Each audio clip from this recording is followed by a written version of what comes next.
Hello and welcome back, everybody, to Planet Film Live. Welcome back Episode to 64. Episode 64. I'm one of your hosts, Sean Monk. I'm Brother Host T.J. Cornwell, and I'm back from the dead now after how many weeks? Like 3-week hiatus, 3 weeks. probably. Yeah. At this point, I'm officially graduated. No more school. Actually, not officially. I feel like it's not official until you get your diploma. Mm-hmm. The diploma I applied for in May when I thought I was graduating. Paid my $80 or whatever it was, the fee. That's crazy that you have to pay for your diploma. Don't even get me started. I think that's the biggest rip-up. I just gave you like $50K that I don't have, and now you're making me spend another bunch of money so you can print it out of paper and send it to me. Just give me the diploma. Mm-hmm. So I'm not, I guess not officially graduated, but I did end up finishing. As of Monday, I passed all my classes. So we're Gucci. I'm almost unofficially Somebody's a have father, an MBA. son, House of Gucci, exactly. But yeah, so I'm back. I guess real quick talk about next week. We'll have Brandon on. Oh, yeah. For our Spider-Man rankings. Yep. In anticipation of Spider-Man No Way Home coming out Thursday. Spider-Man No Way Home. Yep. And when's your mom coming on? Is it the week after? That'll be the week after. Okay, cool. We're going to have Michelle herself in-house, holding it down, ranking our... Should we say? Yeah. Yeah, whatever. Ranking our top 10 holiday films. Movies. Yeah. Holiday movies, holiday films, whatever you want to call them. Fun stuff. Yeah, we got pretty much everything, planned for the rest of the year. Yeah, and a little bit into 2022 so far. It's crazy that it's like almost Christmas. Mm-hmm. Like I swear, I feel like this year was just like it was like the meme of like the guy blinking. It was January, you blink, and it's December. Like, yeah, that's just wild. Well, I mean, you can even go as far as to say, March 2020, and then you blink, and then it's January 2022. That too. Yeah. Yeah. So I think today we don't have review or anything to talk about. Yeah. Just basically because literally all I've been watching is the Spider-Mans to get caught up for next week. So I don't have much I've watched. If I have watched anything, it's just been Sopranos, very heavy Sopranos. I have 12 more episodes. And the reason I kind of got back on the high horse is my friend started watching it about like a month and a half ago, and he was like, "You watch Sopranos?" I was like, "Yeah, I'm on season 4." And then like a few weeks later, I saw him again, and he had finished. And he was like, "Oh, like how far are you?" I was like, "I'm on season 4." He's like, "I'm on like season 5." And I was like, "Okay, well maybe I need to keep going." So I'm on season 6, episode 6A, episode 10. So I have 12, 13 more episodes. And after that, I will start Daredevil, I think, is going to be the next one. And that's what, like 30 some episodes, I think? Yeah, 39. 39, okay. Yeah.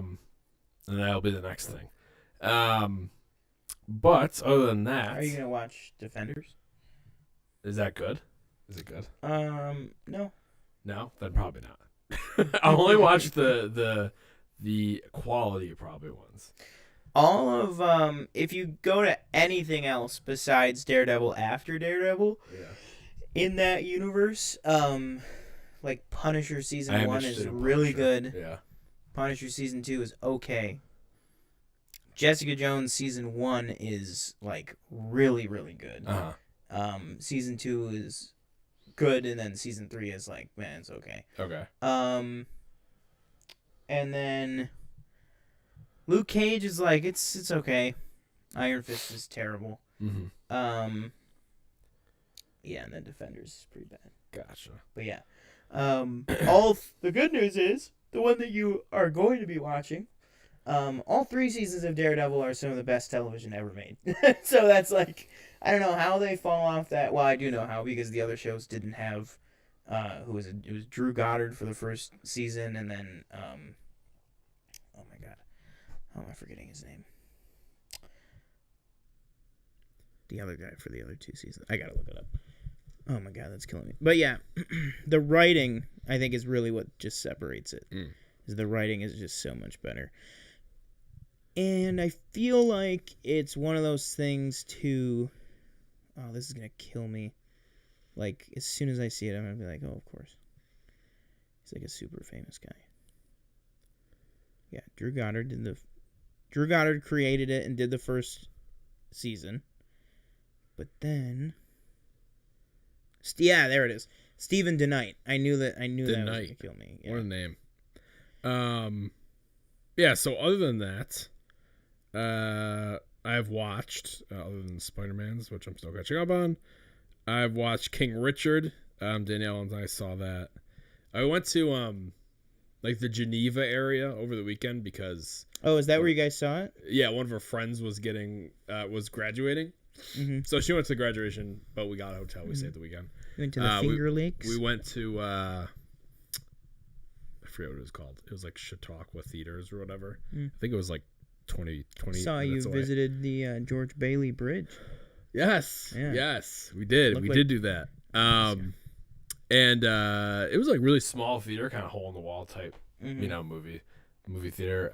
Only ones in there. Wow. It was good. It was really good. I watched House of Gucci on November 26th. I actually liked it. I actually really liked Jared. I agree. He wasn't a different movie. Yeah. But I just thought he was really funny. And I know it's kind of supposed to be like a serious movie, but he was fucking hilarious to me. Tick Tick Boom. I fucking love that. Give me a little bit of that, because if you want to, go back and watch last week's episode where me and Danielle was filling in for TJ last week. We did a whole, we did our top 10 rankings of movie musicals, but we did a whole 30-minute probably segment on a review for Tick Tick Boom. But what is your ratings / thoughts? I thought Tick Tick Boom was a very, very, very good movie musical. Probably fantastic. I thought Andrew Garfield was amazing. I told you before you'd seen it, I was like, don't be surprised if he's nominated, because I think he deserves it. Either maybe for this or maybe either Tammy Faye, because he was good in that too. Or even Best Supporting for Spider-Man No Way Home. Well, yeah, if he's in that, you never know. You know what I just thought of? What's that? Sorry, continue with your Tick Tick Boom, but I have an interesting thing about Spider-Man. I loved every single song. Mm-hmm. I've listened to the album twice.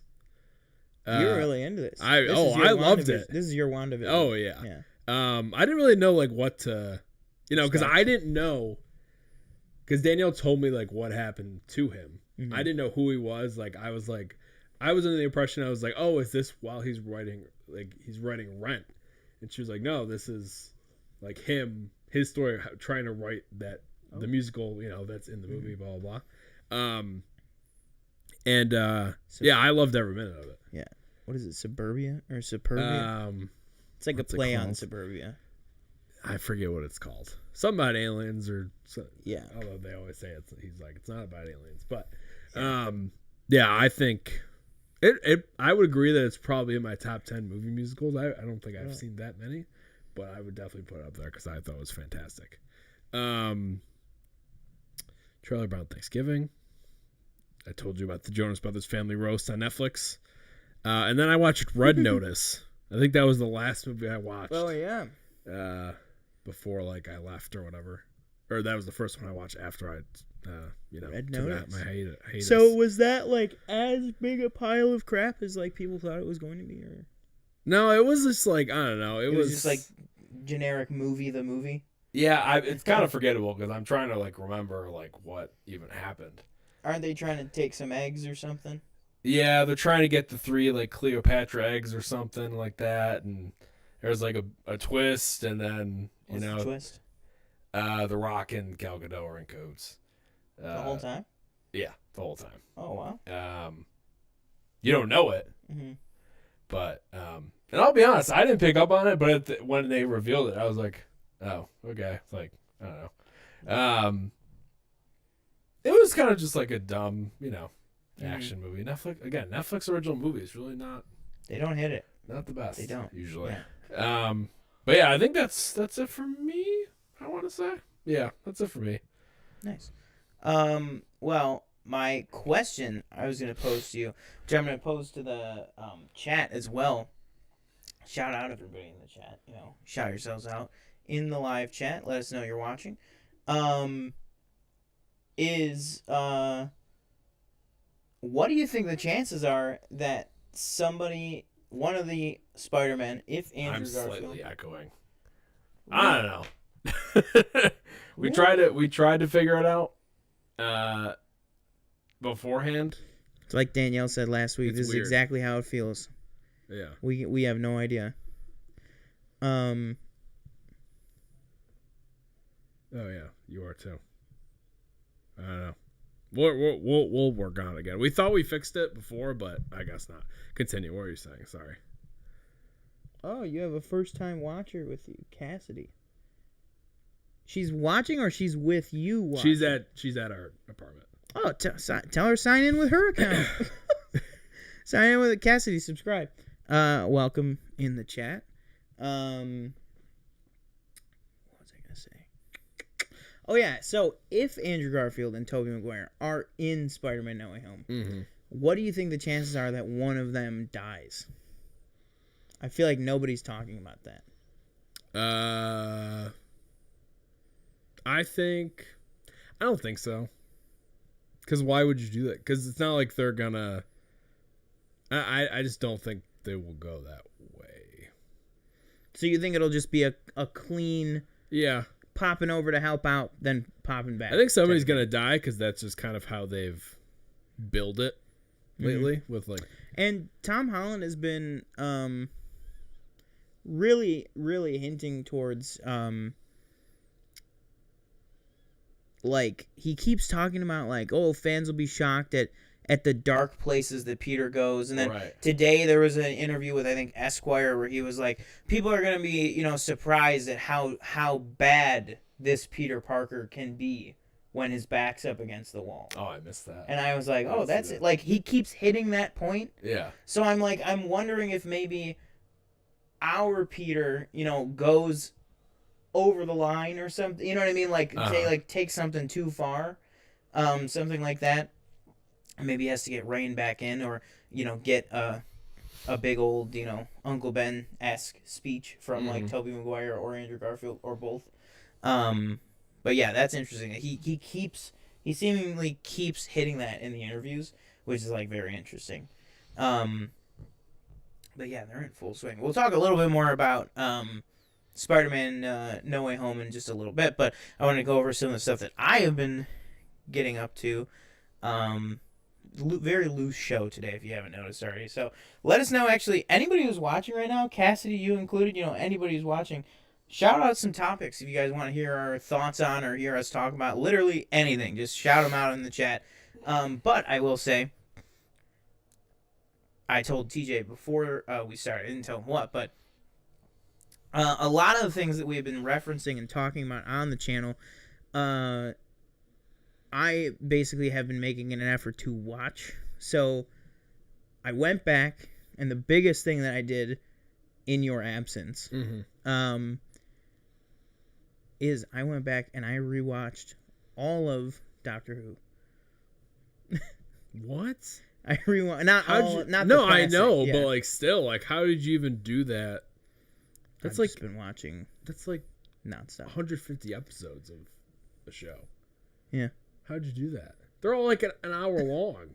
No, the earlier seasons are like 43 minutes, but I just went through them. Yeah. Okay. I just went through them. Well, the main thing, but I didn't do it. I did it in a very Doctor Who-esque, timey-wimey fashion. Because what I did was, and I told you this much. Well, I told you I was like, I want to get re-caught up with Jodie's seasons as the 13th Doctor, so that I could watch Doctor Who Flux. Right. And so I did that. I watched hers, and then I got caught up with the first episode of Doctor Who Flux. And then I was like, damn, I really like this episode. So then I watched Eccleston's run. And then I jumped and I watched Matt Smith's run. and then I watched Tenets. So I like skip. I did it per doctor, but I like skipped all over. And then the last thing of the old stuff that I watched was the 50th anniversary special, Day of the Doctor. But yeah, I've been watching Doctor Who like crazy. And on that note, I have finished Doctor Who Flux. The finale was 2 days ago. It really like.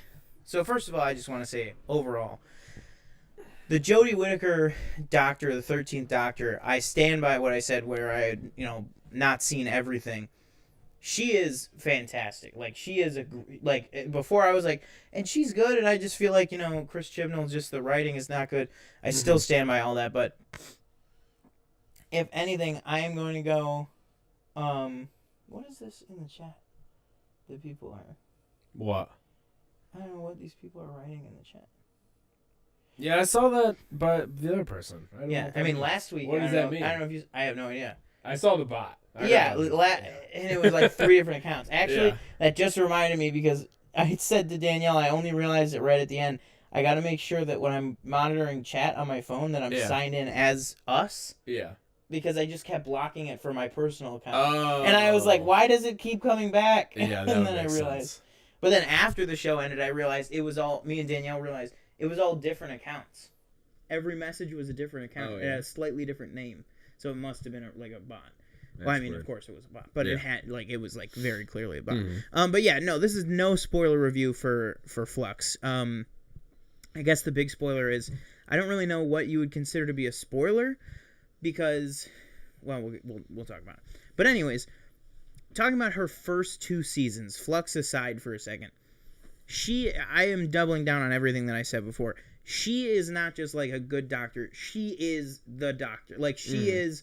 There's no qualifiers to her run as it. Like I believe her that she is absolutely the same character, no questions whatsoever. She brings so much and everything you would want her to bring to her portrayal of the Doctor, and I think her Doctor's really great. I think she's been saddled with terrible, just one after one after one of terrible individual episodes, and terrible. And that's not to say there are some good episodes. There are some great episodes even sprinkled in it. But majority, and I don't mean the acting on anyone's account. I'm talking purely storytelling and script. Yeah.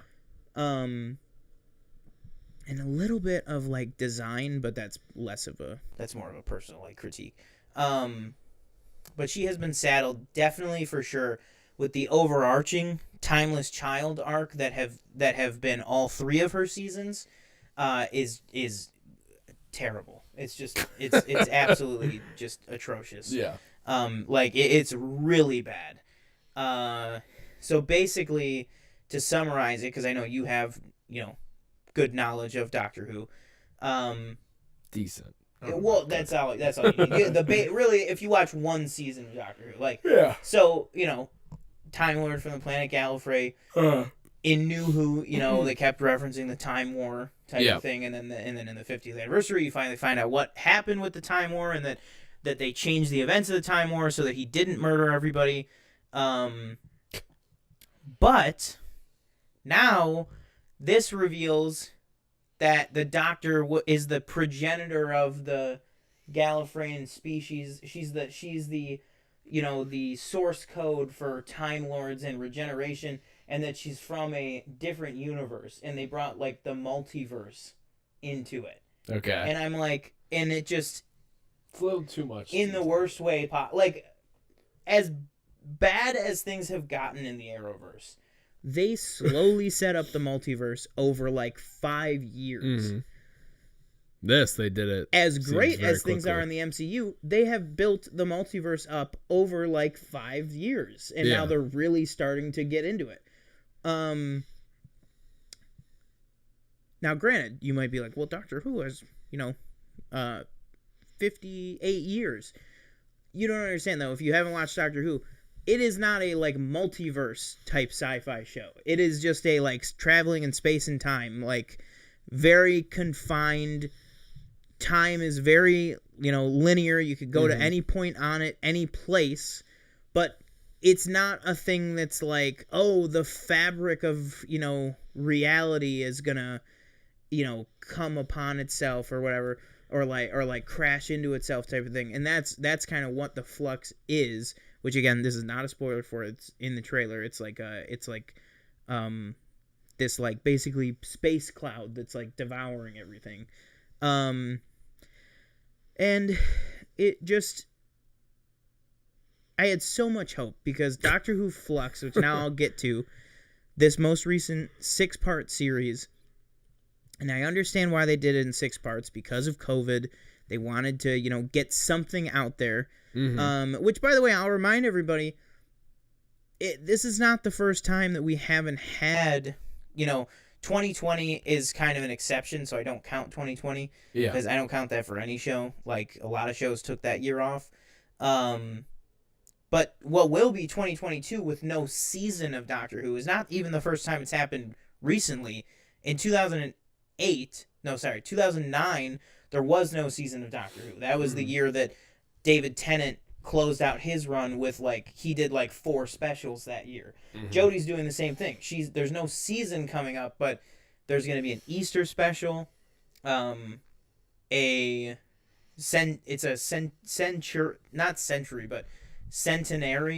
I think it's called the Centenarian special. What it is it's for the century anniversary of BBC. Mm-hmm. So BBC is turning 100 next fall. So they're doing a Doctor Who 2-part special for that. So she's got first of all, Flux just ended. Then she has, in 2 weeks from now, we get the 2-hour holiday special. Then we get an Easter special. Then we get a 2-part BBC anniversary special, and then her regeneration. So, it's not like we're not getting anything. It's not like, oh, Doctor Who Flux is the last thing she goes out on. So there is still chance, I would say slim, but there is still a chance that they can kind of pivot her run and, do something different and really make her go out on a very high note. There's still definitely a chance. There's 6 more hours that we get with this Doctor, and you can do a lot in Doctor Who with 6 hours. You can do a lot in Doctor Who with 40 minutes. But getting to Flux itself, it was so good up until the last episode. I was like, okay. And this was a lot of the consensus of people online too, was like, okay, where has this been? What? All right, this is great. Now, the only thing that was a constant issue was the 6-episode thing, because there was just so much crammed into it. But it's one of those things where it's like, where are we kind of going with this? But we have to reserve, judgment until the finale, because we don't know how it all ties in, whatever. Again, this is not a spoiler by any means. Half of the storylines, which there were probably, I would say there was 8 storylines that they were doing in 6 episodes. And it was just bouncing back and forth and back and forth and back and forth, jarringly, terribly back and forth and back and forth. I would say maybe 3 of them were resolved satisfyingly. It was really bad. No, it was, and the finale itself, the finale episode itself was terrible. It might have been the single worst episode of Doctor Who. And I just mean, structurally. I don't even necessarily mean the story. It was just okay, we gotta tie everything up, and for some reason it was a 51-minute episode, and it's you're airing on the BBC. There's just regular episodes of Doctor Who that are 67 minutes. BBC does not contain you, especially if you're the season finale of Doctor Who. That, they're gonna let you go as long as you want. But it was a 51-minute episode. And it was literally we gotta wrap this guy up. Wipe. It was literally a screen wipe. Mm. Then they would do that, and then it would be okay, that's wrapped up. Screen wipe to the next thing, to the next thing, to the next thing. At the weirdest edit points too. It just felt so cobbled together, and it just oh my god, it was terrible.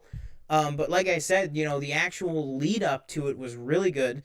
I like Dan Lewis, who's the newest companion coming in. I really liked him. I also really liked, have you seen the Pirates movies? Seen one of them. Okay. Well, you know Jack Sparrow's like second-hand guy, Gibbs, right? The older guy with like the beard. Yeah. He came in as like about partway through the season as this guy named Jericho, and then he kind of actually slightly. He didn't travel with the Doctor that much. Well, nobody really traveled with the Doctor this season, which was like stupid. That was another thing that I hated about the season overall. Was it wasn't like nobody was traveling in the TARDIS. It was just like everybody was getting plucked out of space and time, you know, stranded here, stranded there. What are we going to do with no TARDIS? And everybody was like separate. It was like they were trying to go for like an Empire Strikes Back, like, oh, what do our heroes do when they're split up from each other type of thing. And it's like, okay, yeah, that's an interesting concept, but I want to see the companions interacting with the Doctor. And there are the middle 4 episodes, or I should say probably like the middle 3 episodes of this, until about halfway through the finale, the companions are completely separate from the Doctor. Yeah. They're trying to, and granted, that was interesting to watch. It made me like Dan a lot. It made me, you know, I already liked Yaz. She's been on with the 13th Doctor since the start of her run. But like, it was interesting, but I want to see them interacting with the freaking main character of the show. You know what I mean? It was like they were all doing such separate things. It just became so frustrating. Right. But I liked the Jericho guy too. He was really good. But then there was just like, there was this subplot with this couple that came in like the 3rd episode. And I was like, oh, there was a theory that was like, oh, maybe this is, you know, out of time, yes, but like maybe this couple might be the Doctor's parents. Like maybe that's what we're watching. And everybody was like getting behind that. They were nobody. They were literally nobody. Mm-hmm. They were just along for the ride. And then at the end they you know, something happens to them, but then they, you know, the Doctor goes, well, if you're ever looking for a lift, you know, you know where to find me, and then we'll see you. Like that, like there was no impact at all.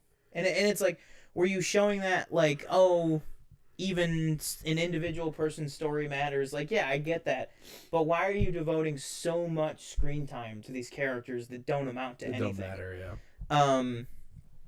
And also it was just trying to do so much because it was trying to bring the Timeless Child arc back into it, and then also deal with this new thing, which is like it's called the Division, which is like this secret organization that's always been pulling the strings on all the universe. And it's like, how many times are we gonna do this? Like, and that is not to like Stephen Moffat and Russell T Davies throughout Eccleston, Tennant, Smith, and Capaldi. Doctor Who is always the same things repeating themselves, but they always manage to do it in a new way, do it in an interesting way.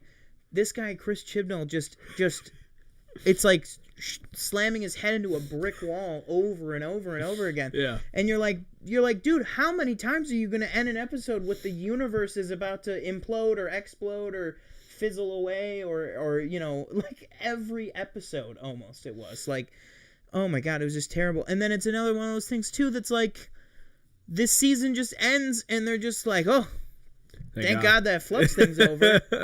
And you're like, what happened to all the planets that were destroyed? Where was there a reset? Like nobody that I know of, nobody went back and reset the universe. So it's like, okay, is just half the, like, did the Doctor Who universe just get like Thanos? Like, yeah, is everybody just dead?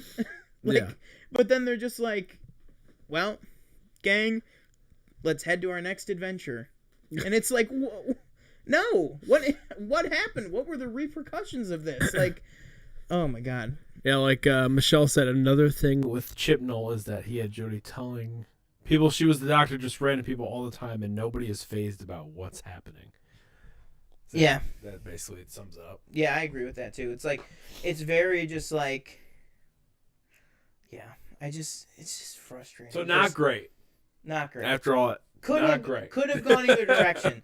Because the problem is, the things that I dislike about the season, about the Flux, you know, I guess you call it like event or whatever you want to call it, the 6-part season, the small things that I didn't like were small things that I didn't like. You know what I mean? Like, Yeah. if they stuck the finale and if it landed it, like, really good, I would have looked over all that stuff. Like, if those two people, if that random couple had ended up being somebody important, I don't need them to be the Doctor's parents, but have them be somebody, or wrap up something in any, satisfying way. And then also, like, there was just this random villain that came in, like, there was so many just villains that was like, why is this person here? It was like he tried to shove, a season's worth of television, maybe even 2 seasons worth of television into 6 episodes. Mm-hmm. Like, it was just terrible. And it's like, you gotta learn to cut some things out. Yeah. And it's not like you have to be like, well, no, because this guy plays this role, so you really can't cut him. These people are necessary. Like, no, you could have, like, I'll name him right now. This is not really a spoiler, but, like, the Grand Serpent could have cut that whole entire storyline out. That the couple could have cut that whole thing out. Everything with the Sontarans could have cut that out. I would have made, now granted, this is like, shoulda, woulda, coulda. I'm not in charge of Doctor Who, but I would have just gone with the Division storyline with the Weeping Angels. Like, that was the strongest part of this season, and it was like the whole middle part of the season was like, oh, this like season is going to be all about the Weeping Angels, and like they're working with the Division to cause the flux, and like it was the first time we were seeing that like the Weeping Angels can kind of, when there's enough of them, like it's not just an individual threat of them like sneaking up on someone. It's like, no, when they get into like their hive mind, like thousands of angels working together, it was like they can do some serious damage. And I was like, oh, this is awesome. This is really interesting. And then 2 episodes later, the angels were completely gone from the season. And it's like, what? And then the whole finale was about Cybermen, Daleks, and Sontarans. And it's like, we like, and then especially the Sontarans were, those are the potato guys, like in the armor. I'm gonna Google it. Yeah, just look up Strax, Doctor Who Strax. Whoops. But like, the Sontarans were in it the whole season, so they made a little bit more sense. But then in the very end of the finale, when you have the Cybermen and the Daleks show up, and it's like, why? What? We just dealt with. We just got done dealing with the Cybermen last season. Why are we doing that again? Why are we going back to that again? And then the Daleks, it's like, yeah, I get it. They're the Daleks. It's like the fucking stormtroopers of Doctor Who. But they don't have to be in every episode just to be there. You know what I mean? You can just assume that they're just not part of this conflict. Like, that's all. They don't have to show up. And then they show up just to get killed. That was always my favorite. That was always my favorite episode with each season.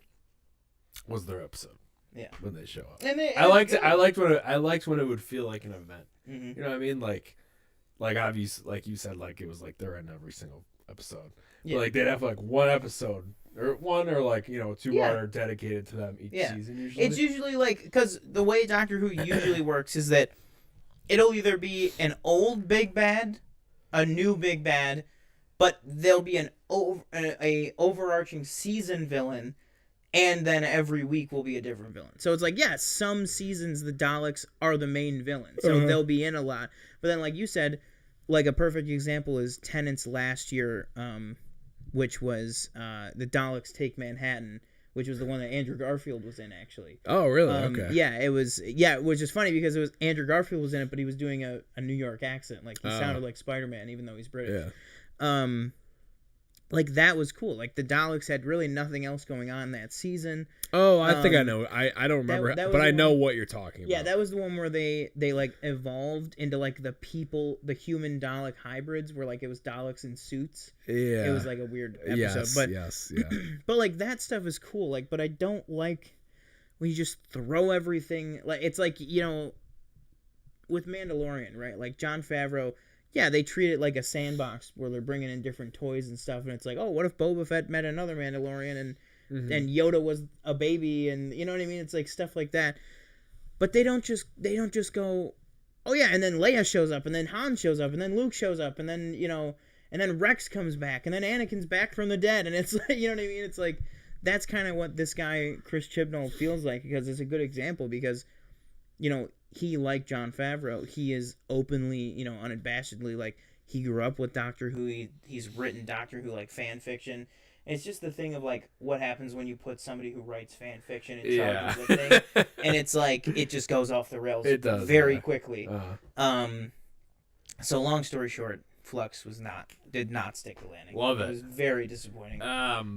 Michelle also said, it's like he tried to shove all the DW villains into his season for him to go out on. Yeah, that's another thing, too, is that it's like, he's got personal bias in it because it's like, okay, he is, this is not just the end of her run, it's the end of his run. So it's like, he's doing everything that he wanted to do, but, didn't get the chance to do it. And it's like, well, that's not how it works. Like, you can't just shove everything you wanted to do into 6 episodes and, like, sacrifice the integrity of the show being good, right? Just to get what you wanted to do. But yeah, so that really pissed me off. Have you watched anything else? I have. Okay. I am on season 3 of The Sopranos. Oh, you started The Sopranos? I did. Yeah. You're on season 3. Yeah, that's what When'd you start? Like, I think the night after your last show. Oh, okay. Yeah. So it's been like at least 3 weeks, I think. So how have you liked it? Spoilers probably for Sopranos, which has been out for 20, 30 years at this point. Yeah, only spoilers up to season the first 3. Yeah. So where are you like in season 3? Season 3 for me was like a long time ago because I took like a really long hiatus watching it. Yeah, I can't even remember right now because I have been. Well, last night I'll go into what I watched yesterday, and then I've been on Doctor Who and another thing that I'll get to. But I'm liking it a lot so far. I mean, I see why everybody is like, it's The Sopranos. Like I get it. Like especially, and I feel like it's difficult to appreciate the fact that, oh yeah, The Sopranos is really good. Like, it's no, like, I feel like people might say, it's no Breaking Bad, but it's really good. And it's like, this was a decade before Breaking Bad started. Like, this is like the highest of high quality television 10 years before anyone else was doing a show like this. You know what I mean? So it's like, I feel like with today's lenses, it's like, oh yeah, it's like, I really like Sopranos. It reminds me of Succession. And it's like, no, this was like this is Succession reminds you of The Sopranos. Yeah, exactly. And it's like that's not even just like nostalgia or like, no, you gotta understand the old ways are better. It's like, it's just, no, it did it so much sooner. It was so ahead of its time with like how it treats the format of television. Like, I just fucking love it.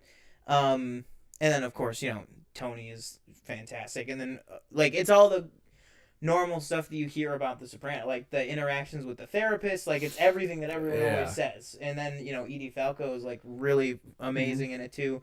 But yeah, I just love it, and I'm probably gonna I haven't watched in like a couple days. I'm probably gonna take even more of a break because I'm going into I'm going to go in. Oh my god, how did I just forget the next thing that I was just going to say that I'm going to start watching again? Or finish watching. Who is this person? It's different accounts keep coming in and putting this in the chat. Oh, I thought Danielle said VOG. No. Okay, I don't know what that is. These are random people. Continue. Yeah. Ignore it, I guess. But yeah, so I've been watching The Sopranos, which I'll give a further update on once I can get back into it. More so. Mm-hmm. But then I also watched I watched the first season again of Daredevil. I've been watching a lot of TV lately. I just typed it into my it's a bot. Oh, it is? Yeah. Oh, like it's like a bad thing? Yeah. Oh, okay. I mean, you can't tell unless you just type it in to a web address. Yeah. But it's like a dating thing. So, not as annoying as the one from last week, but still annoying. But sorry, what did you say you were watching? What was the next thing? Well, I watched the first season of Daredevil. Oh, so you're rewatching that? Yeah, and then I was just saying I've watched a lot. Hang on. Okay. Hopefully that should be good. Nope, one more. Yeah, there's a few. of them. Why is this like happening? Because it's all different accounts too. I don't know. I don't know if there's something we can put like a Nightbot type thing that just deletes them automatically. Oh yeah. But Well, I'd probably look into that. I think I got rid of it. What's it called?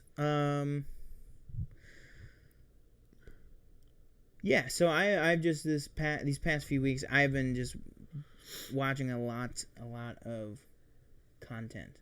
I don't really know where I've been finding the time. And then also I really have been watching a shit ton. And then also I've been binging Shark Tank like a motherfucker. Like I've just been watching Shark Tank every free chance I'm not doing something else. Yeah. I'm watching Shark Tank. And then the other thing I want to get into that I've been doing, which I don't know, you might even be able to see this, but I don't know if you have or not, is on our shared Audible. I am on. Oh, I haven't even looked. I am halfway through the Goblet of Fire on Audible. Oh, okay. I have been, when I have free time to watch something that I'm not doing anything else, I watch Shark Tank. Almost every other minute of every other day, I am listening to the Harry Potter books. I don't even think I talked about. I went out and bought. So after our episode with Noel, there's no winning. There's no winning. I know. After our episode with Noel, I went out and bought the box set of all the hardcovers. You know, it's funny. In a little chest. I almost did that. Like, because I was like, I want to read them. Because you guys were talking about stuff that I had no idea what you were talking about. You were talking about characters that I had no idea who they were. And I was like, you know what? I want to read them. And I was like, Danielle, will you read them with me? She was like, yeah. So I was like, okay. And she was like, can we get the softcover books? I was like, no, I really want the hardcover.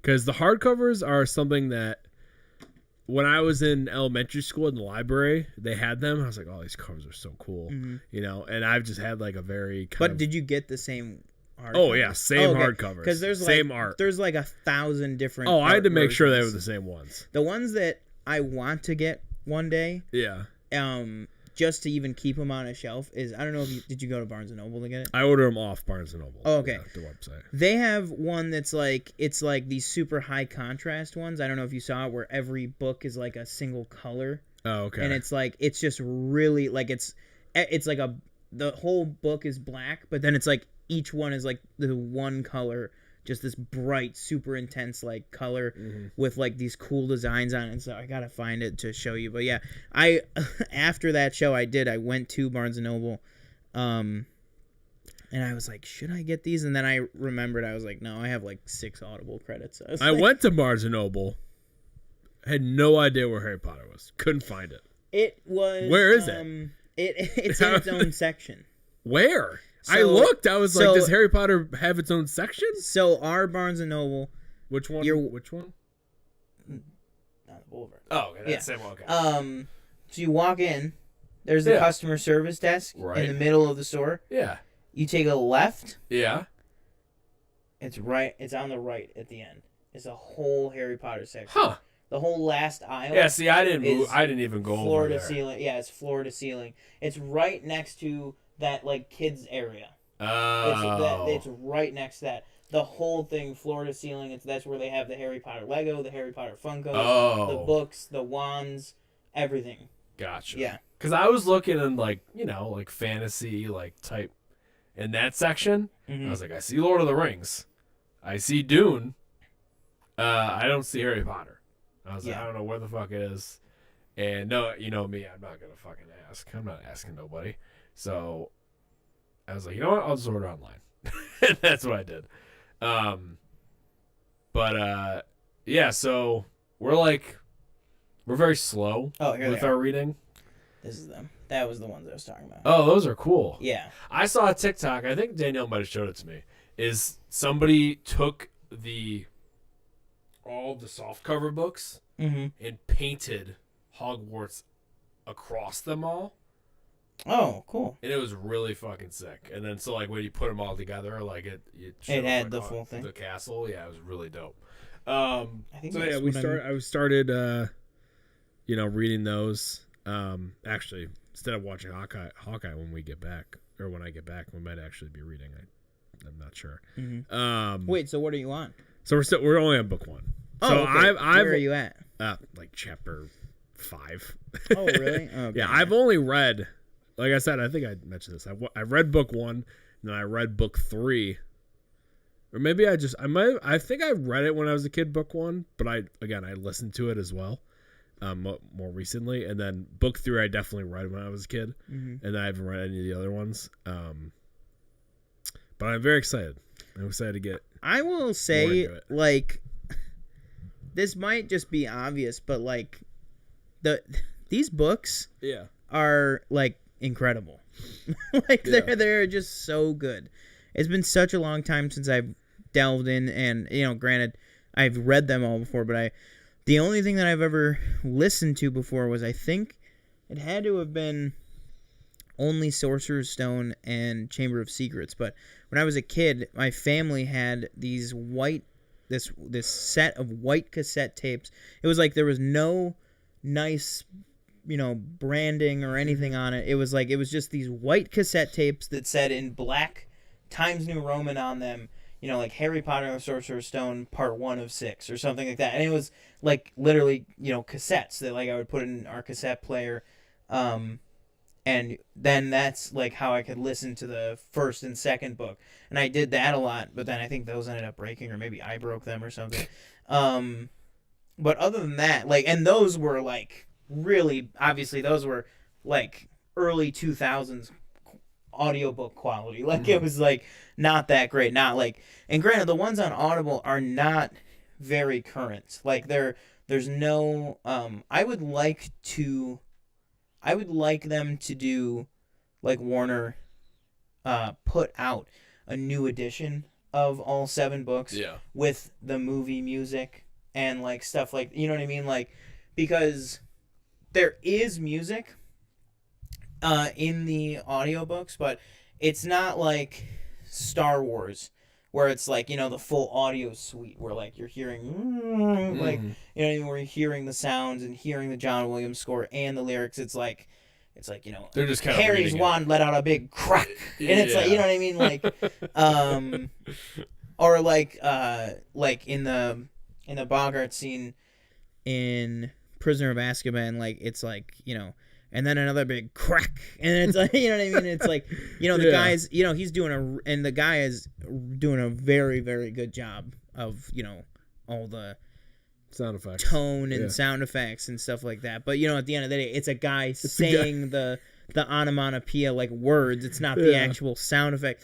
I would like them to do a version like that where you get the you know what I mean, like it's just weird to hear it with different music too, because it's like before that music was around, or before they had the rights to that music or something.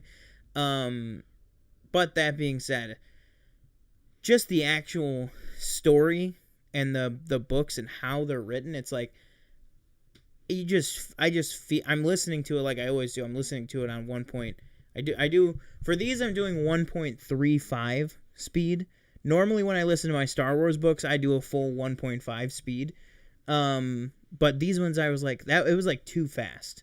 So I slowed it down a little bit, and it's really going now, because sometimes when I listen to a book at times 1 speed, it's like, okay, let's fucking I've like I am like that a lot, and I think that's like I started Dune again, and I'm still like a quarter of the way through it. Yeah, and I've played all of them on 1, and I probably should like maybe up it, because I understand what you mean, where it's kind of like okay, and Harry wasn't sure what he wanted to do. Right, but it's like, and Harry wasn't sure what he wanted to do. Like, like to me, I'm like, I can process every word you're saying by talking like this, not talking like this. Right. Mr. Dursley was a with very little neck and a great big mustache, and it's like, you know what I mean? It's like, but then it's like, Mr. Dursley was a regular old man, no, not a, it's just, goes so much faster, and you can read them faster, Yeah. or you can listen to them faster. And part of the fun I have, like, reading with Danielle is just, like, kind of doing the voices, like, trying to mimic, like, what they sound Troy like. up Dursley, yeah. But that's another thing, too, about the books, like, that I've noticed is, so far, from what I remember, they're pretty close, but so far, yeah, you take out big chunks, like, you take out Peeves, you take out, some more things. Some characters' lines are moved to other characters.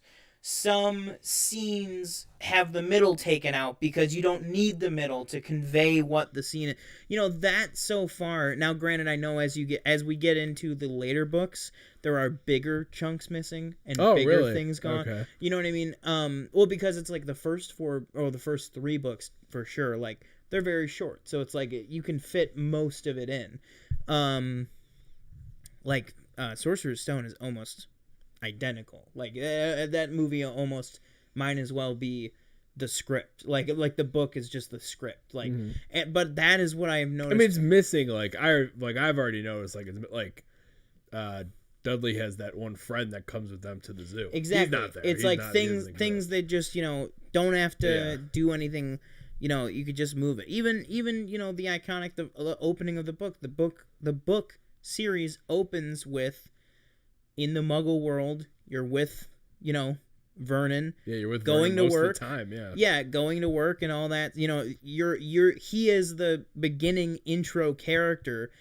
In this, you're immediately with Dumbledore and in the movie, you're immediately with Dumbledore and McGonagall, and just jumping right into the little tyke fell asleep just as we were passing over Bristol. But it's like, all that stuff, like, I should have known you would be here tonight. You know what I mean? Like, and also, like, no shit, Albus. Like, why wouldn't she be here tonight? The whole fucking world just got, liberated. Like, of course she's going to be where you are. But anyways,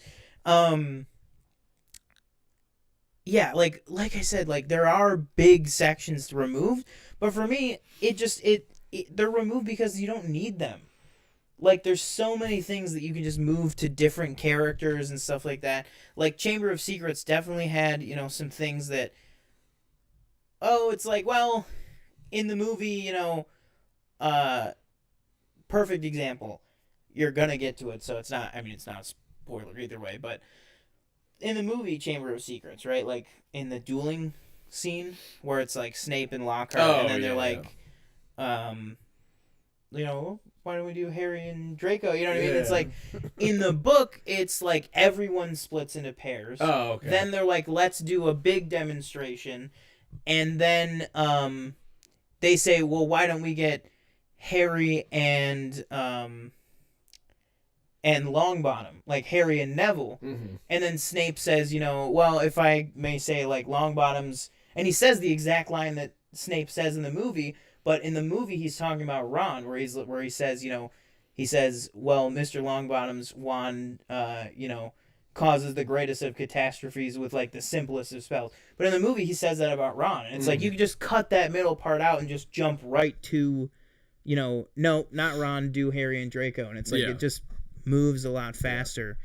One thing I will say is, when we were over the weekend in the hotel, obviously TV a little different than in Buffalo, still New York, but we just had Eon the whole time because it was just Harry Potter marathon. That's all they were playing with in the movies. Really? And we were watching. It must have been, I forget which one it is. Is it the third one? Which one's the one when he gets expelled? Is it the third? When he gets expelled? When they're like, you can't come back. When he gets the letter. Oh, no, that's the sixth one. That's Half-Blood Prince? No, that's the fifth one then. That's Order of the Phoenix. Order of the Phoenix, when the letter thing, and it pans to Vern, he goes, Justice. I started dying. I was like, oh, that's the best part of the movie. Ice cream spoon. Justice. Oh my god. Should we talk about because we haven't gotten to talk about it, and it ended a few weeks ago. Oh yeah. The morning show. I made my bold proclamation that I was not going to watch the ending, and you did. and I did. And now, can I ask what got you to watch the ending? You were just kind of curious, or I just was like, spoilers for the morning show, by the way, season 2. Well, I mean, as many of you guys know, when TJ left, I took 2 weeks off the main show too, just because. Well, the 1 week I ended up having to work, and then the other week, our guest unfortunately had something else come up, so that fell through. So I took 2 weeks off. So I was like, now that I have this time, I was like, I'm just gonna jump in. That's why I've been watching all this stuff, because I was like, now that I have this time where I haven't been posting on TikTok that much or anything like that, I was like, I'm just gonna dive into all this stuff and just start watching all this stuff. And I was like, that's one thing that I just had to get out of the way. Mm-hmm. I was like, I know eventually I'm gonna be like, because I know when season 3 comes along, I'm gonna be like, well, all right, I guess I'll finish it and see what happens. So I'm like, I might as well just finish it now and get it out of the way. I don't know. Do you want me to give my thoughts? Yeah. I wish I hadn't. I really wish I hadn't. Yeah. It was really bad. I honestly, that show has really. We went from the second season being like, oh yeah, first episode was good. It was like, it was a really good, end of the thing where it was like kind of ominous about 2020, and I was like, can't wait to see where this goes. It was terrible. It's just terrible. Mm-hmm. Every episode from there just got worse and worse and worse and worse and worse.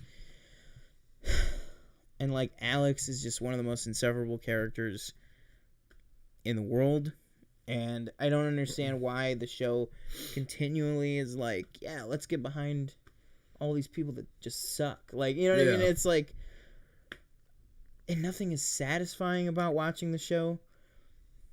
I really didn't care for it. And the show ends with Alex talking to the camera, and we hope to hear from you soon as we go through this crazy pandemic together. And it's like, I hope not. I'm like, I really want, I was telling my mom, I was like, I really want season 3 to just start, and I just want COVID to be over. I just want it to be current day. I want a lot of stuff to have happened off screen. Mm-hmm. Yeah, and it's like, and one of the really only major lingering plot threads is Bradley gonna find out that Corey was the one that planted the story? Yeah, they didn't even.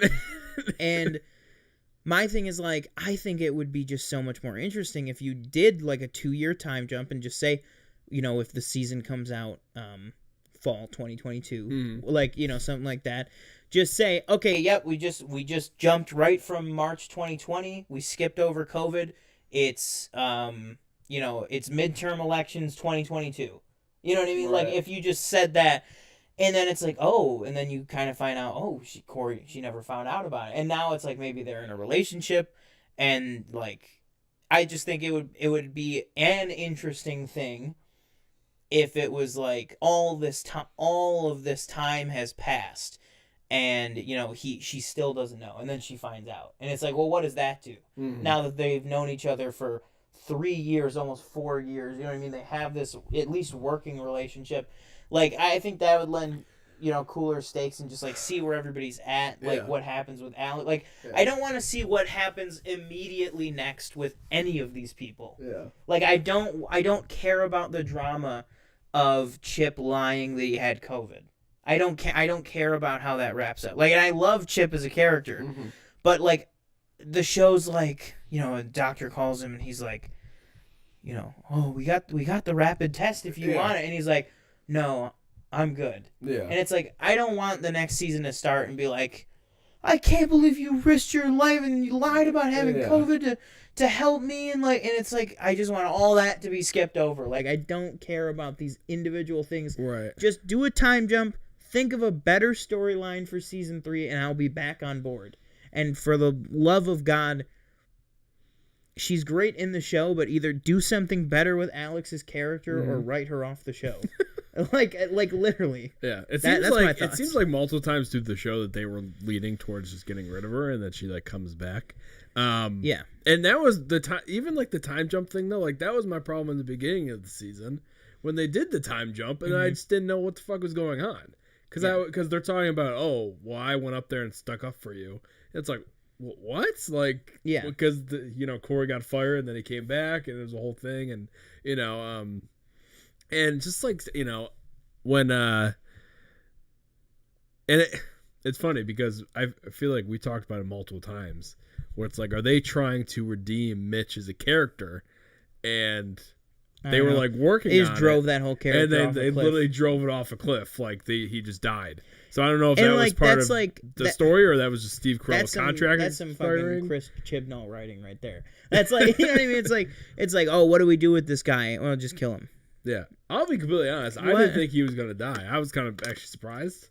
And like even like like when they're looking for Bradley's brother at the end, at the last episode, right? That's the last episode. Yeah. And he's like, I gotta tell you something. Corey's like, I it's just really bothering me. Like, I really have to tell you, blah blah blah. And I was sitting there like, oh, he's gonna say like he planned the story. He planned that story. Yeah. He's like, I love you, and I was like, what? I was like, no, just tell her the other thing. Like it's like as good because Corey is definitely the best character on the show in terms of I feel like he gets the best storylines, and also he is the least insufferable character on the show. Like I said, as much as I love Chip is also becoming insufferable. Like all the stuff. Danielle very much dislikes Chip. Really? Yeah. Okay. Well, I mean, I could get it after this. Like, I think it's just because I love Mark Duplass. Yeah, he's really good. But like everything with when he got her from the airplane and just the car ride with the two of them, where they just keep yelling at each other. It's like, fuck you, fuck. Yeah. And then she's like, blah blah. When she's like, I wouldn't, suck your dick. It's like, what? Like what are you talking about? Like, and I just don't and like. Is the point of this show that like, oh yeah, people are insufferable and that's just how people are or something like that? Right. Or is it, oh, people, even though people can be, trouble, they still love each other at the end of the day. It's like this show doesn't even know what message it's trying to convey. Mm-hmm. Like, it doesn't even know which angle to go with any of its characters. What was I going to say though? Although I did think it was funny. I think Danielle found it funny too. Is when they obviously they're launching what's it called? They're launching UBA Plus, and I forget what's her name. The new like kind of head of Stella. Stella's like walking in or whatever, and they're talking. Oh yeah. I subscribe. He goes, I subscribe. He goes, oh, a subscriber. Yeah, and he goes, Freddie, put one on the board. Look, that was so funny. I like honestly at this point. As much as I hated Stella at the beginning of the season, like I like her as a character, I would just watch a show that's just about Chip and Stella. Like, you know what I mean? Like I would just watch that. I would just watch Corey and Stella, Corey and Stella. Okay. Sorry. Like to me, their scenes have the best dynamic. Like where she's like, "Oh my God, what are we gonna do about this?" And he just goes, I think you're a bit close. And she's like, oh my God. Oh my God. Like it's like the start of like the social distancing. And she's like, oh my God, am I like, and then she like backs up like 15 feet and she's like, is this good? He's like, it feels good. Like it feels okay. But yeah, what I was going to say was I feel like as great a character as Corey is, he got kind of like the Jaime Lannister treatment this season, which to me is, Jaime Lannister's it probably is my favorite Game of Thrones character. Yeah. And then all of his character development just went right out the window in the finale. And I feel like they did the same thing with Corey this year, where it's like, no, the Corey that he has grown to become would have told Bradley. You know what I mean? Like, he would have owned up to it, and he would have said, listen, like, you said do anything. Yeah. I'm not saying that's an excuse, but that was a decision that was made that was the way to, right. It would have been best for Hannah, like for Hannah's memory, like, and it's like, it's a difficult situation. And I feel like the place where his character development has gone to, that's what he should have done. Mm-hmm. But like you said, instead it's, I love you. Like, what? It's like, yeah, we know. Yeah, we know. Like, we're not talking about that right now. You know what I mean? Like, and then that just is left like super awkward too. Like that wasn't even. They go satisfying. to the hospital and then they find her brother, and And then And what was up with that weird, like, 45-second scene of him, like, looking through the crowd going, and her going, like, what are you looking at each other? Like, what are you talking about? Also, like, if he's staring at you, how is he stalling to let you sneak in if he's just staring at your face? Yeah. He's not even, like, distracting the nurse or anything. Yeah. I don't know. Michelle said the entire Laura storyline was awful, not due to the type of relationship, just was boring and not needed, and then COVID hits and they shipped her off anyway. Yeah, and then she's like, I want you to leave with me. It's like, what? Like, what are you talking about? Like, Bradley wouldn't even leave to go with her brother. Like, why do you think that she would? Like, yeah, okay, I get it. You guys have been dating for, if I say generously, 2 months. 2 months, yeah. Like, she's not just gonna up her life and move to, what is it, Montana with something like that, yeah. She's a fucking lead anchor on the, New York City morning show. Like, you know what I mean? Like, she's not gonna fucking leave. But yeah, I don't, like, hate, what's the actress's name? Not Mariska Hargitay. It's the other one. Oh, what is her name? Juliana Margulies. I don't hate Juliana Margulies, but I hated the character of Laura. I hated the whole storyline. It was just so, like, dragged out. And then all the stuff with the history of her and Alex. And then it brings us back to the whole Alex thing with the Maggie Brenner book. Like, yeah, the book. It's like, okay, you just did all that, and Bradley just went to bat for you. And then it's like, you can't even, and then it's like, all right, great, yep, she's back. And then it's like, you can't even have that, because then the video leaks of her at the memorial, and then it's like, oh, but wasn't she just, didn't Bradley Jackson just go on TV and go crazy about how much she's changed, and she just saw Mitch, and it's like, but then it's not like, yep, she's done, she's canceled, she's done. Yeah. Then it's like, let's put her on the air. Yeah, for like 5 hours. Yeah, like however like, long that thing is. I don't fucking understand. Like, also, that's not how streaming services work. You don't just, like, flip a switch and you're like, Alex is going to be live on it. Like, that was, like, a bizarre thing. Like, I get it was to, like, it was to, attract people to the service and subscribers and stuff like that. But it was just such, like, a bizarre, like, she's just going to sit there and, talk about how difficult it is to go through COVID and then kind of just go off on multiple tangents. Yeah. We got about, like 6 hours. Yeah, it's an interesting show. I don't even remember what happened with. And the first season was so good. Fred, right? That's his name. What happened to him? I don't remember. He just showed up at. He showed up at the door. He showed up at Mitch's memorial. That was the last time we saw him. Oh yeah, he was there. And then they like gave each other like a look. Yeah, he gave Alex a look, and then he walked out. Yeah, that's it. Yeah. Then we got more Martin Short. Yeah, we did. He was. Still, character didn't get any better. Still terrible. Still terrible. Still an absolutely terrible person. Yeah, and then like the whole like you said, like the video like coming out and this. Mm-hmm. I don't know. I don't know what's gonna happen in the next season. Like I would agree with you, but like at the same time, it's like even though I think they tried to explain it, which I don't really recall that well of like what happened, like before COVID, like when they're talking about he got fired, and he came back, and I went up there and I stood up for you, blah blah blah. Like, I still don't... I feel like it was still not told to me in a way where I'd be like, oh, yeah, okay.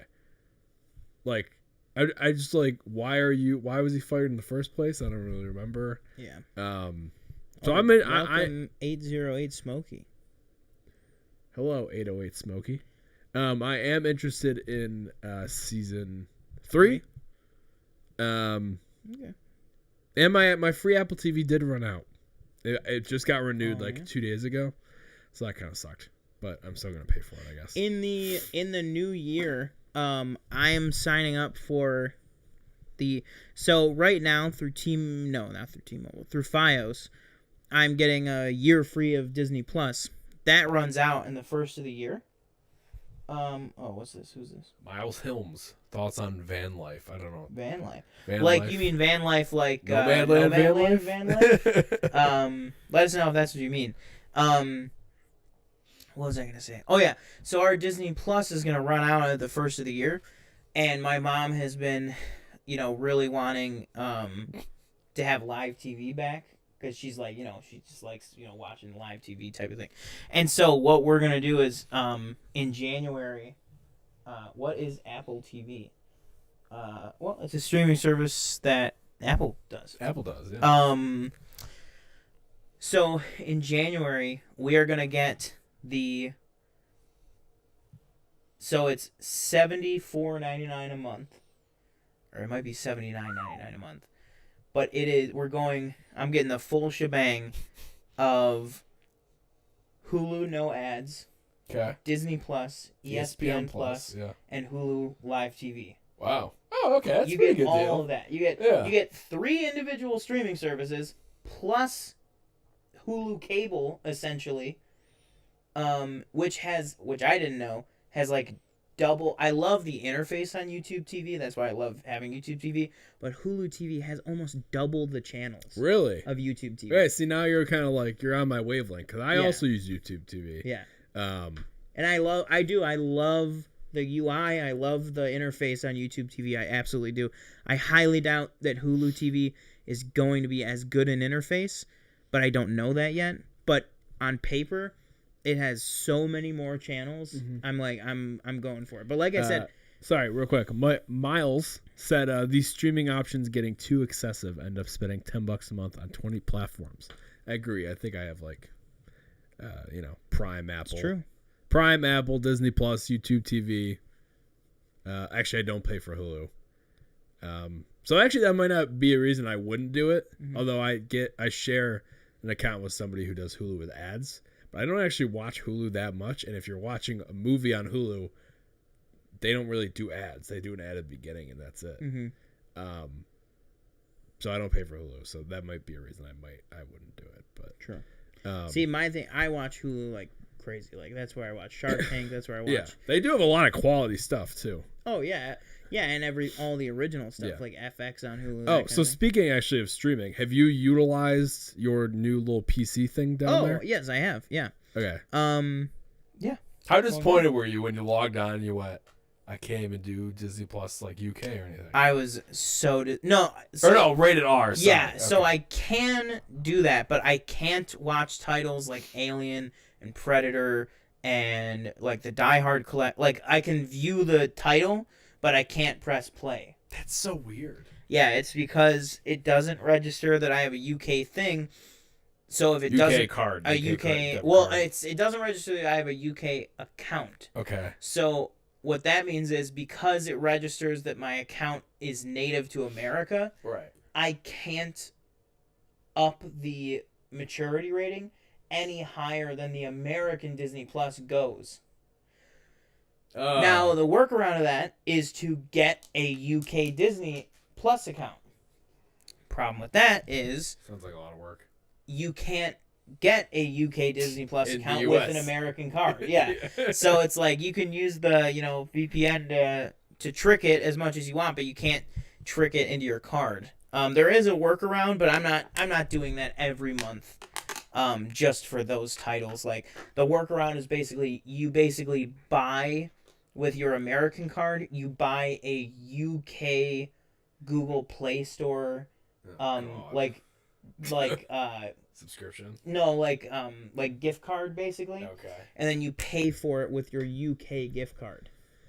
Fucking hell. Yeah, and I'm not doing that every month just for some of those titles. Yeah. The important thing to me is fully set up, works perfectly with any country's Netflix. That's all I need. Yeah. That's all I need.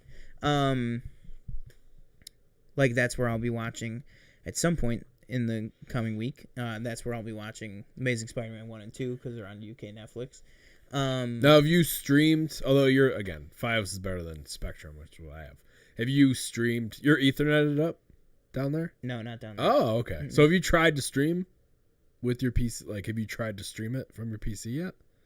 Like, and watch something? Yeah. Yeah. It's good? Oh, yeah. Oh, okay. Yeah, it's great. Mm-hmm. Because I know sometimes with the VPN, it can be like, a little iffy. Yeah. I feel like for me, at least, that's sometimes how it is. Yeah. But no, it's really good. And then, too, now that I have the VPN back, all I got to do is just hook I can also just hook a HDMI cable from that guy up to my TV in here, and I can have the same thing here. Oh, yeah. You can always do that, too. Nice. And that'll do it. No, just knocked my freaking phone down. But yeah, no, that has been a good use of my time, setting that up downstairs. So that's really nice. And like I said, I have checked for some other titles, some newer titles, very new titles. No luck, which I talked to you about. Oh yeah, you said that sucks now. Yeah, which is upsetting because I mean that used to be like the go-to. The day before it came out, Yeah. it would be there. Because I really want to watch Ghostbusters Afterlife, and I really want to watch House of Gucci, and I really want to watch Encanto, and I really want to watch all these different things, but, you know, I work at a movie theater. I don't have time to just stay at work every day. You know, I'd have to be there for 60 hours a week just to, you know, watch all the movies I want, and I'm already working like 55 hours a week. Mm-hmm. So, like, I don't want to be there any more than I have to. But I also want to see all these movies, so it's like it's very frustrating. So I want to get it to a place where I can watch as many things as I can from my house. You know, in the most legally way possible. Legally, you know, efficient way possible. Efficient way. Yeah. That makes more sense. But yeah. What else was I gonna say? Oh yeah, so last night, because it was just easier, I decided to skip over Andrew for now, and I watched Homecoming last night for the first time in probably like a year. It's a good movie. Yeah, we're not gonna get into it now. We got. No, I know. Oh, okay. It's just a good movie. And I'm probably gonna watch Far From Home soon. But I just watched Far From Home like a month ago, so that's like I've only watched that once. I've never. Really? Yeah. I saw Spider-Man Far From Home 9 times in the theaters in the first week. That's a little too much for me.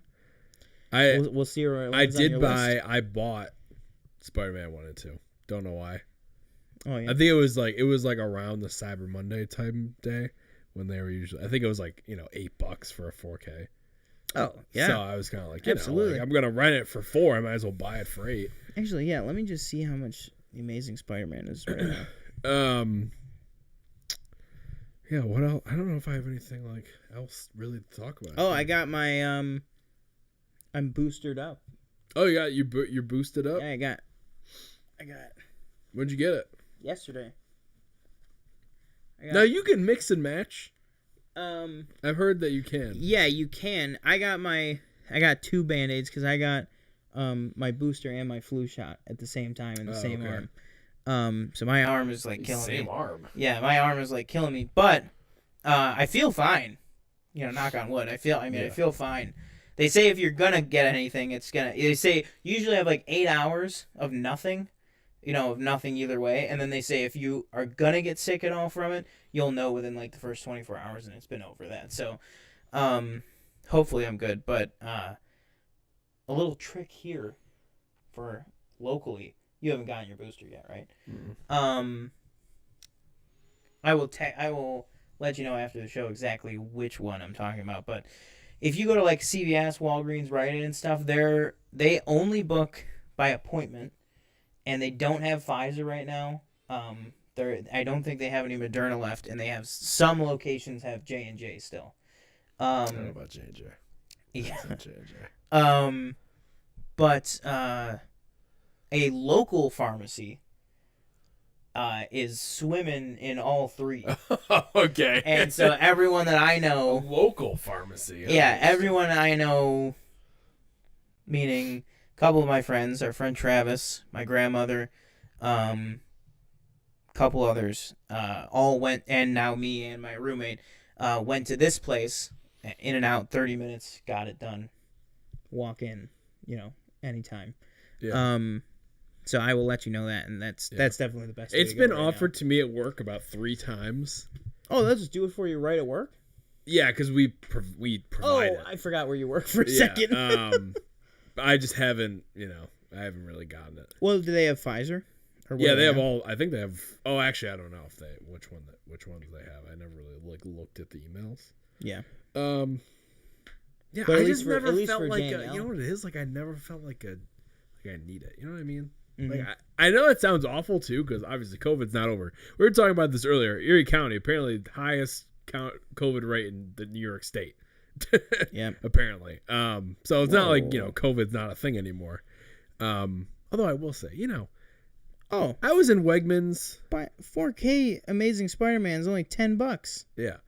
I will say though, I was in Wegmans yesterday shopping on my day off. As somebody not wearing a mask. I was like, I think you need them in here. Don't even get me started. So At many, work? Oh, not even just that, but so many times that I've been out. I mean, workers, like the Tops right by my house. I was there, and the freaking lady that was like running she's like the shift supervisor. Like, I've seen this lady work at that Tops my entire life. Like, she is not like just some like, young whatever, like just not paying attention to the rules or whatever. Like, she like half runs that Tops. She had no mask on, talking to the customers, helping a customer at the Easy Scan, no mask. Easy Scan. There was a cart pusher, that came back inside, no mask. Like, what? These are the workers, let alone then the customers at that Tops. There have been so many times where I've gone in there and they're just not wearing not wearing mask at all. Or like people, might as well be like that with like their like, winter coat or something. They'll pull it up and they'll like, how winter coat will like come up to here, like if you straighten out the zipper, like they'll just do that and they'll be walking around like this. No, that's not a mask. That's not a mask. You're wearing a coat. Mm-hmm. Like, what are you doing? Oh my god! But yeah, it's not gonna be fun. What is today? The 9th? The 8th. The 8th. 8th, yeah. So what do we have? We have 3 more days before they let us know where we're going. Oh, that's what it is. Okay. The 11th. So December 11th. Saturday. Yeah. Wow. Yep. And I have a bad feeling. I was gonna say I have a bad feeling about this. We are the highest in the state of New York right now, but also we're the highest we've ever been. Yeah, that's crazy to me. Like I was telling this to our friend Travis, like he was like, "Oh, it's not that bad, whatever," and I'm like, if you take the whole country, we were out of work for 8 months, at home on unemployment. Because all this COVID stuff was going on in the whole country, where we live right now, where we shop and go to work and live, it is worse by almost 3 times than during that period. Mm-hmm. Like, we were scared to leave the house. And it's 3 times worse than that now. And we're just going to work, doing all this stuff. You know what I mean? Like, we should, but with that logic, we should be back on unemployment. We should be back. You know what I mean? I'm not saying that that's like what I want. I'm just saying by that logic, like, we had nothing to fear back then when we were out of work for 9 months. Yeah. Now it's like, it's the worst it's ever been in this area. And they're like, well, maybe we'll cut the capacity. We'll let you know in 3 weeks. And it's like, what? Like, I mean, so many people. I mean, what did they say? It was like 450 people died in November. Oh, in really? Erie County, yeah. Like, that's so many. That's a crazy amount. That's a school. That's an elementary school. Yeah. Just wiped out. Oh my god, that's an office building, wiped out. That's your work. Gone. It is. That is about the amount of people we have. Oh my god. But yeah. So we're having a great time. Yeah. Mm-hmm. Yeah. God damn it. What if this week it's like everything's close? Oh my god, I would lose it. There's gonna be people knocking on that door. There'll be people knocking on that door. I mean, honestly. Ringing that doorbell Thursday night rolls around. Honestly, man, like, could you imagine if they. Can you imagine canceled if they canceled all of those? If they canceled No Way Home. Only it wouldn't be for. It would just be us. County. Yeah. Can you imagine? So I'd be going to see ringing No that Way Home doorbell no matter what. Yeah. Oh my god. I don't care. I'll drive. I was gonna say you just Well, think about this though. Like, think about this. Okay, if our movie theaters get shut down, wouldn't it be better? Like, I'm fully vaccinated. Wouldn't it be better if I, went to a Niagara County movie theater. You know what I mean? Like that, I had much less. It didn't even occur to chance. me. You could literally just like do that. Yeah, like, well, there's really that the Regal in Lewiston would definitely jump up in its popularity because there are about 400 Spider-Man tickets probably still open for opening night there. If that becomes the only movie theater left, that thing is gonna sell out like so quick. It's gonna be crazy. I should even buy tickets for that location just in case. Like, but no, I don't think we're gonna jump right to a shutdown. But definitely a capacity cut, which brings into the question I don't know what we're gonna do about advanced ticket sales. I mean, I don't even know what we're gonna do if it's a vaccine requirement. How do we refund only unvaccinated people? Oh yeah, I don't even know how you do can't that. even refund an unvaccinated person. It would have to do it when they show up. That's the only way the thing. They can't show up. Oh, they can't even walk in. They can't walk in the building. And that's what I was saying to like some of the people I work with is that like this is not just like, oh sir, you got to pull your mask up. This is like if we let in, because we have to see their vaccine card in order to let them in, or their Excelsior pass. We have to see one of those two things. We have to see actual proof that they have been vaccinated. And it's like if we let somebody in that is not vaccinated, that you can't just say, oh, make sure to pull your mask up. It's like, oh, we just certifiably documented broke the law. You know what I mean? Like, and then if, God forbid, if a customer finds out that we let in somebody who's unvaccinated, you know, then they're going to be like, what are you even doing? Like, like that kind of thing. So it's going to be a cluster F. But yeah, like that's the issue is that's the thing that everybody said is like, well, we'll just have to give them passes when they come to the box office. They can't come to box office. They can't enter the building. You have to set up like a thing outside. That's what I was saying. Like we're gonna have to move the ticket. Yeah, it'll be your guys' job though. Like it won't be like, oh, we're gonna get a security guard or anything like that. No, that's your exactly. job. Just post a 16-year-old outside. That's crazy. Here's a stack of passes. Don't spend them all at once. And I'll tell you what, like, it was hard enough getting it. Like I got the ticket at Regal, but I'm only going to Maple because you happened to have an extra one, like an extra two. But I'm completely honest. Like I thought for sure, I was like, this will not be another, Rise of Skywalker Endgame situation, and it was. It was worse. It was. I was shocked. Yeah. Oh yeah, how was the line? The following day. Oh, there really wasn't much of one because there really weren't that many tickets left. No, okay. Like it was, it was a lot less than I thought it was going to be. Yeah. I just remember walking in for Endgame because obviously I was still working there, and I walked in to buy them physically, and there was like a line, like our friend, our manager was standing outside, like. That was wild. I can't remember if I can't remember right now what happened. All I remember is that I think it was Endgame. Must have been Endgame. But like me and Brandon walked in randomly and both bought our tickets for Endgame like at the same time. But I think maybe we bought them earlier than we were supposed to.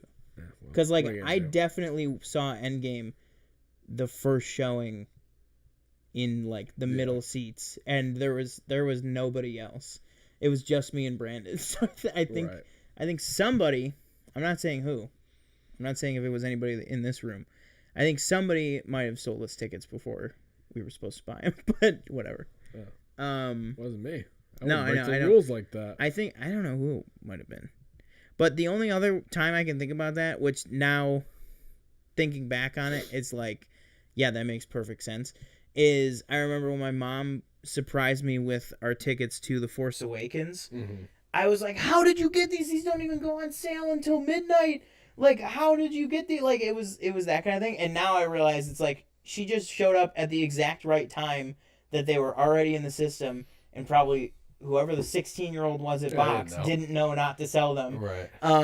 I mean, it doesn't make the getting the tickets early any less like, of like a cool thing, but I was like, how is this even possible? Like that this happened. Right. But yeah, it was pretty cool. Do you want to talk a little more about just some of our predictions? Because I feel like next week we're going to be doing a lot of looking back at the Spider-Man mythos. But let's do some to close out the show here. Let's do some hardcore. What are we expecting? When it comes down to the end of the day, there's been so much speculation and everything, but what are we really thinking is going to be in this movie? I'll tell you what. Let us know in chat as well. I low-key hope that they're not in it, just so everybody can lose their mind. Really? I think it'd be so funny. Like it would be so funny if everybody that was like, oh, they're definitely in it. Like, this would be so cool. And then they're not in it, and then Everybody like loses their mind, and I think that will. I don't know who specifically, but I think that will dictate people's enjoyment as well. I don't know if you agree, but I think definitely people will say if they're not in it, they'll go, well, the movie wasn't very good. Yeah. Well, did I send you? I think I sent you that TikTok earlier today that was like the thing from Dune, but it was Spider-Man No Way Home, and it was like where Paul's like, yeah. What if I don't live up? It was like Paul was like No Way Home, and it was like, what if I don't live up to the hype? And he goes, well, then you'll be the only thing I ever needed you to be. Yeah. A Spider-Man movie. And I was like, that is wholeheartedly my thing. Will I be disappointed if they're not in it? Yes. Will I be like, oh, this movie is terrible? What was the point of whatever? No. Like, to me, if it's a good Spider-Man movie or just a Spider-Man movie, I know I'm going to be watching it for the rest of my life. So it's like, whatever. You know what I mean? It's going to be good. It's going to be some level of good. Marvel doesn't really make, knock on wood, Marvel doesn't really make bad movies anymore. You know what I mean? Even something like, you want to look at Venom as probably the worst recent example of a Marvel movie. I should say, tail end of like the Fox stuff, not withholding. But that had nothing to do with Kevin Feige. So I'm saying like Feige Marvel, like the Sony movies and Marvel Studios, the stuff that Kevin Feige and Amy Pascal oversee. They're all varying levels of good. Like, so I don't think even if the worst thing were to happen, it's not going to be a terrible movie. You know what I mean? Like, they're not going to fumble the ball that much that we're going to be like, oh my God, this is like such a waste of time. Like, I don't think people are going to be going, I want my 2.5 hours back. Like, you know what I mean? Like, now there will be some people that go, they said they were hinting every which way that they were going to be in it, and then they weren't in it. And it's like, no. If you actually look back, there is nothing that says they're in it. And I know that's so simple to say now, but like, just watch. If they're not in it, and after the fact, there are going to be so many people that go, they were hinting at it so hard in all the marketing material. And it's like, no, that was Ant-Man punching the lizard. You know what I mean? Yeah. Scott Lang, you know what I mean? Yeah. Like, Scott Lang is in this. You know what I mean? It was Evangeline Lilly the whole time. You know what I mean? Like, it was Hope. She was the one punching out Green Goblin. And it's like, that's just something that people have to get themselves ready for, because, yes, do I think they're in it? Absolutely. Is it confirmed or even close to being confirmed? No, not at all. I mean, we still don't know if, well, do you care about a slight spoiler for this episode of Hawkeye that you haven't seen yet? Just you could tell me after. Like, I don't, because I don't want to say it's it for. It's not that. It's just something. It's more of an expectation spoiler. Oh, okay, sure, yeah. It's something that did not happen. Okay. So if you don't know, you won't be disappointed. Okay. So heavily rumored was that the episode 4 post-credit scene was going to be where we first saw Kingpin. Oh, yeah. So that's what I mean. Like, if you don't know that, if you're not following a bunch of people on Twitter that have been hinting at that, then you have no idea. Like, it doesn't change your thing of it at all. There was no post-credit scene on this episode. That was it. That's the only spoiler. But it's like, so at this point, that's all I just wanted to say. So, gotcha. At this point, Was it probably him in the last episode? Absolutely. Yeah. Is that who they're hinting at? Absolutely. But we still have yet to see Vincent D'Onofrio on screen in the movie. So it's like, you know, that's in the show. Or in the show, yeah. And it's like, if he's not in it, he's not in it. Like, you know what I mean? I'm not getting into another aerospace engineer thing with, you know what I mean, with WandaVision. Like, the fact that anybody was like, you know, oh, it's gonna be Reed Richards, it's gonna be John Krasinski. Yeah. Damn, they really didn't do anything with that, did they? No, it was just like some guy. But yeah, so it's like you can't get your expectations up and then blame the creators when they didn't put that in your head. Yeah. They didn't say anything about those people. Yeah. all. I think what really made me think that they were like really believe that they're in it is just the trailer. Like the clear like room at the bottom, room above him, room below him, the punch that because when we did our live reaction, you clocked that like it went right over my head. You were like, look at the shot. You were like he's framed right in the middle like so weirdly, and there's all this negative space. And that wasn't even the Brazil trailer. That wasn't even the. And then you have the Brazil trailer on top of that of the like of Lizard getting knocked out by the air.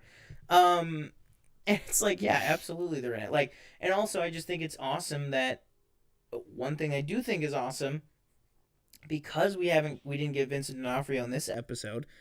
That means if he shows up next episode, the first time or the immediate next time we see why did the sound just get very bad? I don't know. Oh. I don't know. Can you guys hear us? That means if he shows up next episode. Sounds fine. Yeah. For a second your voice sounded really squeaky right there. I don't know. We're wrapping up here in a minute, so it shouldn't be too bad, but that means that if he does show up the next episode, the next time after the Daredevil Season 3 finale, the next time we see Wilson Fisk and Matt Murdock will be on the same day. Think about that. Yeah. Yeah. That's pretty crazy. In 2 different properties. In 2 different mediums. By 2 different production companies. That's crazy. I can't wait. But yeah, I mean, Daredevil's like 100% in there. Oh yeah, you think? Yeah. I mean, so is Andrew and Toby. But like, I mean, it's like, it depends how much you want to talk about leaks. Is like, cause there's leaks. Oh and yeah. edits, like and then there's like the main 4 pictures that are absolutely from the movie. Mm-hmm. So it's like, it depends on how much you want to get into that. There's all I'll say is, if you see a picture with the John Campea Show watermark, that's actually from the movie. And all the actors we just mentioned are in those pictures. But yeah. All right, let's wrap it up. Yeah, it's just a loose show.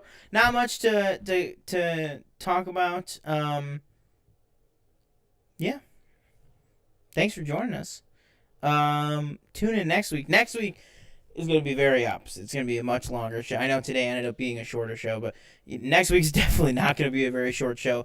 We're going to have Brandon on. We're going to be going through our rankings for Spider-Man. It'll probably be more like our quicker ranking style. But then maybe not, because there's only 9 movies. I don't know, because like I feel like because there's only 9 movies too. The thing with like when we did Harry Potter, I just felt like we didn't get to everything. Like, I liked it when we go, like, in order, and then we can talk about it that way, because I feel like we get a better conversation. Yeah, like the way that me and Danielle did, like, the traditional. Just me personally, but. No, yeah, but also, yeah, I think we'll do it the punch style, too, because there's only, like, 9 of them, too, so. But, yeah, join us next week. Next week, we'll definitely have that. We probably won't talk much news next week. Just like this week, we really didn't talk about much news. There really hasn't been this much news.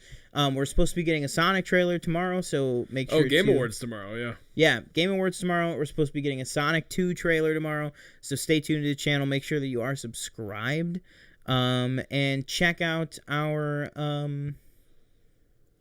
what the hell is the trailer reaction I just did? What did I literally Spider-Verse. just do? Yeah, so check out our Into the Spider-Verse. Check out our Across the Spider-Verse trailer reaction. That's up on the channel right now. And yeah, join us next Wednesday, same time, same place. We'll have Brandon on. We'll be discussing, breaking down some Spider-Man. And honestly, like in another year's time, we might have to do that show again, because we'll have 2 more Spider-Man movies to talk about. But yeah, that'll do it for me. I am one of your hosts, Sean Monk. Thank you guys so much for joining us. Make sure to follow us at the official PFN on Twitter, Instagram, and TikTok. Yeah. I was your other host, TJ Cornwell. Don't forget to like, comment, subscribe. Let us know any of your thoughts on the topics we talked about today. Tune in next week for our Spider-Man ranking. I'm going to make it my mission to fix This sound problem, because I don't know what it is. It's weird because we tested it earlier and there was nothing. And it worked so I perfectly feel like fine. it's like a streaming YouTube problem. I don't know. Yeah. But I will give you a guarantee it'll be better next week. So we'll see you next week here on Wednesday at 8 p.m. Have a good one. Boom.